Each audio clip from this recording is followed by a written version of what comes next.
একজন বুড়ো জেলে ছিল। সে নদীর ধারে থাকতো। প্রতিদিন ছোট মাছ ধরে ধরে খেত আর বিক্রি করত। একদিন তার জালে ধরা পড়লো এক বিশাল ঝকঝকে মাছ, তার জীবনে দেখা সবচেয়ে বড় মাছ। মাছটা হঠাৎ কথা বলল, আমাকে ছেড়ে দাও বুড়ো বাবা, যদি আমায় বাঁচাও আমি তোমায় আশীর্বাদ দেব।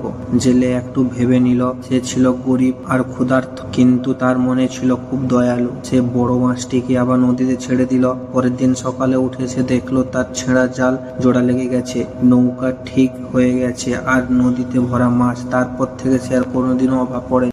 একজন বুড়ো জেলে ছিল। সে নদীর ধারে থাকতো। প্রতিদিন ছোট মাছ ধরে ধরে খেত আর বিক্রি করত। একদিন তার জালে ধরা পড়লো এক বিশাল ঝকঝকে মাছ, তার জীবনে দেখা সবচেয়ে বড় মাছ। মাছটা হঠাৎ কথা বলল, আমাকে ছেড়ে দাও বুড়ো বাবা, যদি আমায় বাঁচাও আমি তোমায় আশীর্বাদ দেব।